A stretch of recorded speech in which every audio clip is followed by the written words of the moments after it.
When God is preparing you for the right one, the first and most profound sign is the transformation that begins within you. Many people assume that preparation for love starts with searching outward, finding someone, being in the right place, or waiting for the right timing. But in truth, the journey always begins internally. You start to notice shifts in how you see yourself, how you process your past, and how you envision your future. Old wounds that once lingered quietly begin to surface, not to harm you, but to heal you. Patterns that used to repeat in your relationships, those familiar cycles of disappointment or fear, start to lose their hold because something in you is changing at the core. This inner work is rarely glamorous. It often feels like a season of pruning, a stripping away of habits, attachments, and illusions that no longer serve the person you are becoming. You may find yourself suddenly uninterested in certain connections that once felt essential or even addictive. That is not a sign of coldness, but of maturity. God begins to remove the need for external validation and replaces it with a deeper sense of worth that does not fluctuate based on who notices you or affirms you. This is psychological growth at its finest, moving from dependency to autonomy, from craving attention to cultivating self-respect. There is also a profound spiritual element at play. You become more attuned to your conscience, more aware of the subtle whispers that guide you toward integrity and away from compromise. The very way you measure compatibility begins to change. Instead of asking, will this person make me feel complete? You start asking, can I remain whole in their presence? Will they respect the growth I am undergoing? This is the difference between a relationship that fills a void and one that honors a purpose. Philosophically speaking, this stage is about identity formation. The philosopher Kierkegaard spoke of the self that becomes itself before God, the idea that true freedom and readiness for love arise when you are no longer hiding behind roles or projections. You are becoming the kind of person who can give and receive love without distortion because your foundation is no longer fear-based. It is rooted in clarity, patience, and authenticity. Emotionally, this transformation manifests as resilience. Disappointments may still come, but they do not define you. Rejection stings less because it no longer speaks to your value. It simply redirects your path. Loneliness shifts from being a state to escape into a space to grow. You begin to fill your own life with meaning through personal goals, spiritual discipline, creative pursuits, and genuine connections, so that when someone does come, they are entering a life that is already alive, not one that is waiting to be rescued. This kind of preparation is often invisible to the outside world. People may not see the quiet battles you fight, the nights spent confronting your own insecurities, the choices to forgive when bitterness would have been easier. But these are the very steps that prepare you for something greater than just romancy. They prepare you for partnership. Because a relationship rooted in truth requires two whole individuals, not two halves trying to complete each other. And so, if you find yourself in this season where life feels less about chasing and more about becoming, embrace it. Do not rush the process or despise its quietness. It is in this sacred work of inner transformation that the ground is laid for a love that does not break under pressure, but thrives because it was built on depth. not desperation. The most powerful relationships are not those found in haste, but those born out of wholeness. And that wholeness begins with you. One of the most overlooked ways God prepares you for the right one is through what may seem like delay, disappointment, or even detours that make no immediate sense. We live in a culture obsessed with speed, where instant gratification is often mistaken for progress. But divine preparation rarely follows that timeline. When doors close unexpectedly, or relationships you thought were promising fall apart without warning, it can feel like rejection. In reality, it is often redirection, a deliberate pause designed not to withhold something from you, but to protect you from what would have ultimately hindered your growth. Psychologically, delays create space for self-confrontation. They force you to stop moving long enough to see what patterns you might have been repeating unconsciously. Maybe you were pursuing people who mirrored your unhealed wounds rather than your future potential. Maybe you were ready to compromise your deepest values out of fear of being alone. In those pauses, you are offered the uncomfortable but necessary opportunity to recalibrate. Without them, you might run headfirst into a relationship that looks like an answer but is actually a lesson in disguise. Philosophically, these moments challenge our understanding of time and purpose. We often equate waiting with stagnation, but waiting, when it is purposeful, is not passive. It is active patience. Think of a seed in the ground. Nothing seems to be happening on the surface, yet beneath the soil, roots are forming. In the same way, these seasons of delay are where your foundation deepens. You start to redefine success, not as arriving early, but as arriving prepared. The Greek concept of kairos speaks to this, the right, opportune moment, which is very different from mere chronological time. God is less concerned with how quickly something happens and far more invested in whether it happens in its right season. This is also where trust is tested and refined. It is easy to believe in divine timing when everything unfolds according to your plan. It is far harder to surrender when nothing matches your expectations. Yet, that surrender is the birthplace of real faith, the kind that does not demand constant proof, but rests in the assurance that what is meant for you will not pass you by. From a psychological lens, this builds resilience. It teaches you to endure ambiguity without panic, to hold hope without grasping, to move forward without forcing outcomes. There is another layer to divine redirection. It often exposes false alignments. The relationship that ended may not have been toxic. It may have simply been insufficient for where you are going. You may look back months or years later and realize that if it had worked out, it would have kept you small, distracted, or disconnected from your purpose. God's no is often a higher yes in disguise, but it rarely feels that way in the moment. It feels like loss when in truth it is protection. So, if you are in a season where nothing seems to be moving, or you are carrying the sting of an unexpected ending, resist the urge to fill the gap with noise or rush to fix it with another attachment. Sit with the silence. Ask deeper questions. What is this delay revealing about me? What is it trying to teach me?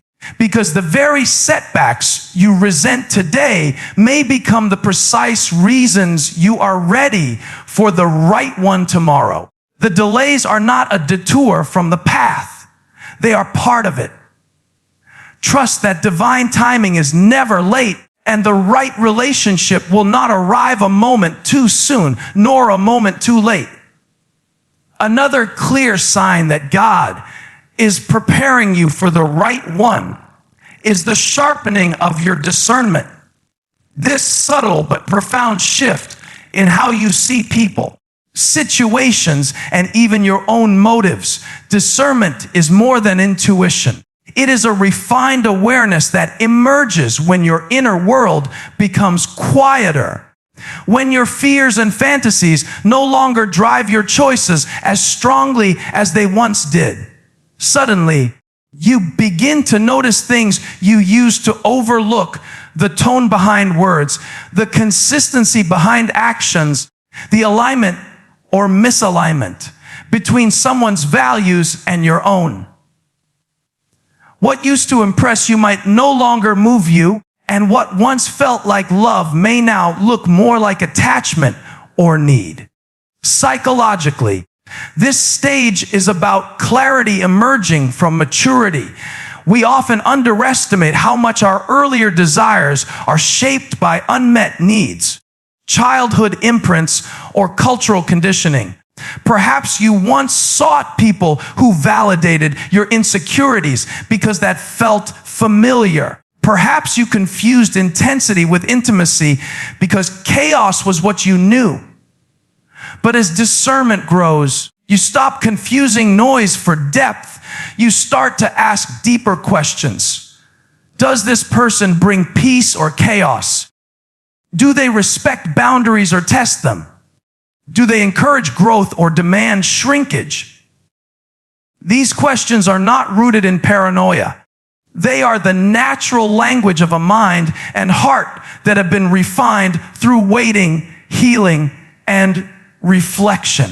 Philosophically, discernment is the bridge between desire and wisdom. Desire is instinctive. It reaches outward, often impulsively. Wisdom steps back, observes, and chooses with intention. The Stoics often spoke about the importance of aligning with what is essential, not just what is immediately appealing. In relationships, this means learning to distinguish between what attracts you and what sustains you. The person who excites you is not always the one who will anchor you. Attraction without alignment is a spark without structure. It burns bright, then disappears. Discernment helps you avoid that cycle by teaching you to read the deeper patterns beneath the surface.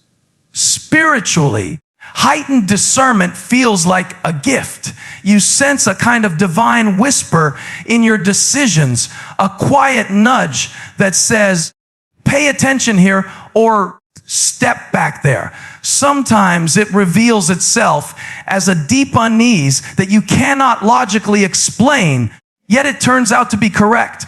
Other times it comes as an unexpected peace in someone's presence, even if nothing grand is happening on the outside. This is not about becoming hypercritical or judgmental. It is about seeing clearly without being blinded by fear or fantasy. This sharpening of discernment is also what protects you from repeating old mistakes.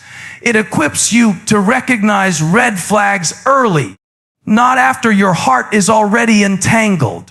It makes you more willing to walk away from something that is almost right rather than force it to become what it can never be. And perhaps most importantly, it frees you from the illusion that love is about potential, because discernment teaches you to see what is, not just what you wish could be. So if you find yourself becoming less easily swayed, less desperate for validation, and more intentional in how you evaluate relationships, that is not cynicism, that is clarity. Do not apologize for it, and do not rush to dilute it for the sake of comfort. The person who is truly meant for you will not be intimidated by your clarity. They will be drawn to it because it means you are ready to choose with wisdom, not just longing. And that kind of choice is the soil where lasting love grows. When God is preparing you for the right one, there is a point where your life begins to align, not just emotionally, but purposefully. Love at its highest form is not meant to exist in isolation from the rest of your calling. It is meant to complement it, to amplify it. Many people imagine that finding the right person will fix what feels fragmented, but often it works the other way around. You begin to sense wholeness and direction in your own path first, and then the right one is drawn into that orbit. This is why preparation is not only about healing your heart or clarifying your standards.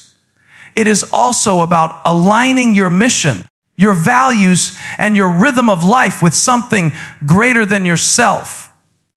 Psychologically, this alignment brings an unusual sense of peace, where once there was striving to be noticed, striving to make something happen, there is now flow.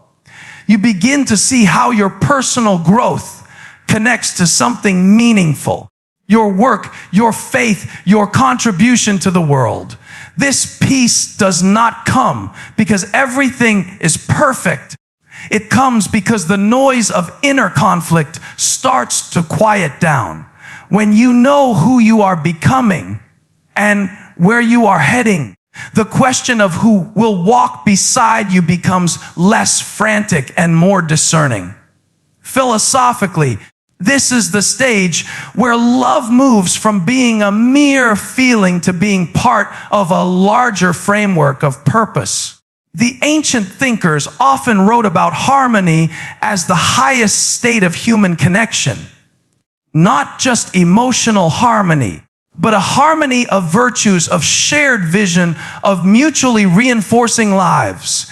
In a fragmented world, it is easy to treat relationships as a refuge from life, but the right relationship is often the opposite. It is an expansion of life. It widens your horizon, not narrows it. It demands that you remain true to your path while also making space for another's. Spiritually, this kind of alignment often comes with a sense of timing that feels almost effortless.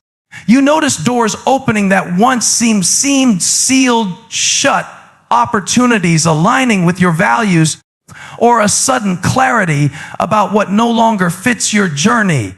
This is why the right one often enters your life not during chaos, but during a season of steadying. When you are building something worth sharing, when your peace is not dependent on their presence, but enriched by it. God rarely brings the right person to meet your confusion. More often, He aligns them to meet your readiness. This does not mean you will have everything figured out. Life remains unpredictable, and no human connection is without its challenges. But there is a marked difference between two people colliding in desperation and two people converging in purpose. One is born from scarcity, the other from abundance. And when your life is aligned, when your goals, your energy, and your spirit are moving in a direction that reflects who you truly are, you naturally attract relationships that mirror that order. If you are in that space now or moving toward it, the temptation might be to accelerate the process, to interpret every new encounter as a sign. But true alignment is rarely rushed. It unfolds. It allows space for mutual recognition rather than frantic pursuit. It is not about finding someone to complete your mission. It is about creating a mission that can welcome the right one into its flow. So, when you sense peace instead of pressure, when your purpose feels clearer even without a partner beside you, take heart, you are closer than you think. Love that begins from alignment is not just felt, it is sustained, because it grows in the same direction your life was already destined to move.